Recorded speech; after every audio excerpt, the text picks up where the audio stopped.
La vie devant soi sur Europe 1. Isabelle Quenin. Impossible de partir en week-end sans son antidote, Anne Cazobon. Namasté. Et c'est vrai que Anne, on sait que le vendredi, c'est hot. Ben oui.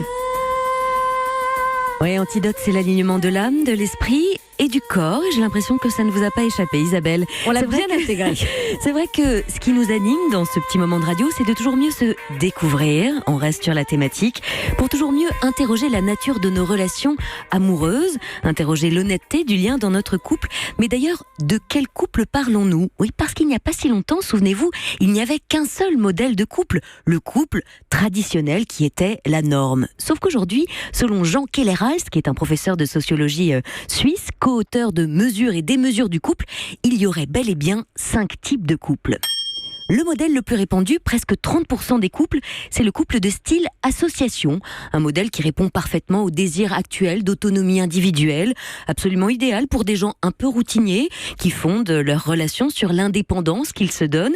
Pour les deux partenaires, ici, le plus important, c'est de pouvoir avoir ses propres projets, de se réaliser personnellement dans les différentes sphères de sa vie. Chacun peut pleinement s'épanouir. Le hic, c'est qu'à défendre ses intérêts et à négocier en permanence, le risque de dispute est multiplié par 1000. Deuxième modèle, le couple basé sur le compagnonnage. C'est le cas pour un quart des couples. Il s'agit là d'une union dans laquelle on se ressemble. Vous avez les mêmes passions, vous avez peu de secrets l'un pour l'autre, une relation fusionnelle. Vous partagez toutes vos activités ensemble. Vous avez de riches relations amicales, sociales, dans lesquelles vous vous investissez à deux. Alors ici, on est plutôt dans l'égalité que dans la négociation. D'ailleurs, vous partagez les tâches domestiques et éducatives de manière égalitaire. Et la bonne nouvelle, c'est qu'a priori, c'est dans ce modèle que l'on serait le moins déçu de la vie à deux et qu'il y aurait le moins de séparation. Voici venir le couple dit parallèle. 17% des couples adhèrent à ce schéma. C'est le modèle qui ressemble le plus au couple traditionnel qui dominait jusqu'au début des années 90. Ici, on aime les habitudes du quotidien. Chacun a sa propre tâche et ne sait pas vraiment accomplir celle de l'autre. Madame s'occupe de la cuisine, du foyer, de l'éducation, tandis que monsieur assume les revenus, la déclaration d'impôts et le bricolage. C'est un couple routinier où chacun évolue indépendamment de son conjoint, avec peu de relations à l'extérieur, tout en n'investissant pas pour autant dans la relation à deux. C'est le sentiment de sécurité qui est vraiment privilégié à l'ouverture sur le monde. Et d'après les recherches des sociologues, les conjoints du style parallèle sont ceux qui se sentent le moins épanouis.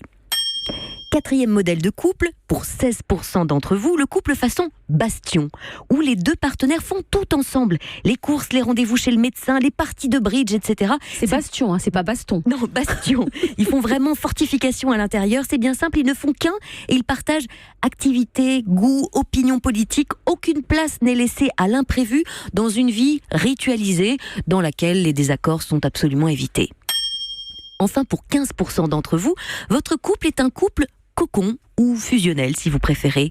Vous ne vous sentez pas vraiment appartenir à la communauté dans laquelle vous vivez, alors vous avez plutôt besoin de vous protéger. Pour vous, oui, la famille est-elle une petite bulle intimiste, casanière, qui vous protège du monde extérieur ?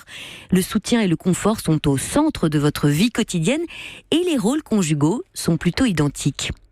Et vous ? Chez vous, oui, derrière le poste, dans quel modèle vous retrouvez-vous ? Quelles sont vos valeurs pour faire couple ? Si c'est celle-là. Eh ben, un jour, on va lui retourner ces questions à Anne Cazobon. Et là, même qu'elle sera très, très embêtée. Il n'y a que nous qui sommes sur la sellette avec vous, et particulièrement le vendredi. Merci, Anne.